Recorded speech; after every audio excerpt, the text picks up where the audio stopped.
An old African proverb says, when two elephants fight, the grass suffers. But today, in modern Africa, when two giants argue, the grass doesn't just suffer. It trends. The dust becomes hashtags. Opinions travel faster than truth. And somewhere in the noise, a small shop owned by a stranger is suddenly in danger. By accident, they say. According to reports. Welcome to African concept storytelling, where we laugh so we don't cry, where "ho" comes before amen, and where stories are told so history doesn't repeat itself like a bad song on replay.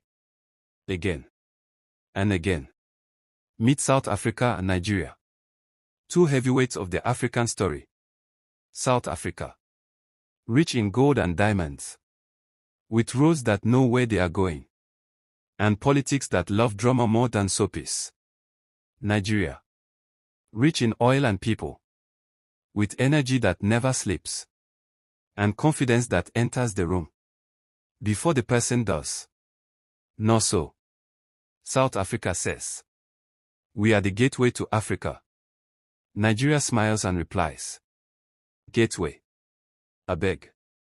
We are the engine, the generator, even the backup generator. One has infrastructure. The other has hustle. One has order. The other has creative chaos. The kind that still pays rent. And both believe deep down that Africa cannot move forward unless they are the ones driving. The problem: they are fighting over the steering wheel while the car is already moving. No seatbelt. No insurance. This is not a war with soldiers or tanks. No. This is a battle of side eyes, WhatsApp voice notes, and sentences that begin with, foreigners are taking our jobs, nay. A sentence repeated so often, it starts to sound familiar. Too familiar. When the economy struggles, the foreigner is blamed. When jobs are few, the foreigner is accused of breathing too loudly. And somehow, the Nigerian man becomes the main suspect. Not corruption. Not broken systems. Not leaders driving expensive cars while preaching sacrifice. No. It is Chinido with a barbershop. Emeka fixing phones like a miracle worker. Sola selling clothes at prices that make malls nervous. Yo. In South Africa, anger sometimes arrives in seasons. Like rain. Like load shedding. Like promises before elections. Shops burn. Families scatter. Children cry. People say, this is not who we are. And then comes the statement. We condemn the violence. Condemned politely. Like apologizing while still standing on someone's foot. Nigeria watches. Nigeria remembers. Nigeria screenshots. And being Nigerians, they respond not with war, but with humor. Because laughter, sometimes, is survival. Now listen carefully. This is where things get sensitive. There is a rumor. A very dangerous rumor. They say Nigerian men are more romantic. Pause. Breathe. Relax. They don't just say, I like you. They say, my queen. My blessing. My future. They don't ask, what do you bring to the table? They build the table. Add chairs. Light candles. And still ask, are you okay, my love?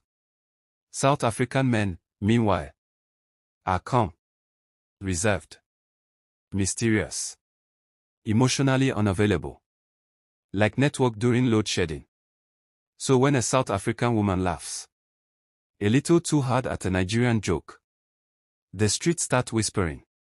Suddenly, this is no longer about jobs. It is about vibes. Nothing unites Africans like food. And nothing divides us faster Then who cooks it better? Jollof rice alone has caused more debate than colonial borders. Now imagine this. A Nigerian man cooking jollof in a South African home. The smell spreads. Neighbors slow their walk. Someone whispers, "He has stolen our women." With seasoning. This is no longer politics. This is jealousy. Wearing work boots. South Africa and Nigeria are not enemies. They are mirrors. Both shaped by painful history. Both disappointed by leadership. Both rich in resources. And poor in fairness. Instead of fighting broken systems, they fight each other. Xenophobia becomes distraction. Stereotypes become weapons. Pride turns into insecurity. And the giants forget. Giants are strongest when they stand together. What if we burn bad policies instead of shops? What if mocking turned into cooperation? What if love across borders was seen not as invasion, but connection? What if the real enemy was never the foreigner, but the belief that Africa must fight itself to survive? This story is not an attack. It is a mirror, a laugh, a moment to think. Because an African who laughs at truth is closer to freedom than one who pretends everything is fine. South Africa and Nigeria are siblings. Siblings fight. But they must never burn the house they both live in. If this story made you smile, think, or say, "Ish, that's true," then it has done its job. Like, share, tell the story again. This is African concept storytelling. Bold, funny, honest African narratives. Because our stories matter. Our laughter is resistance.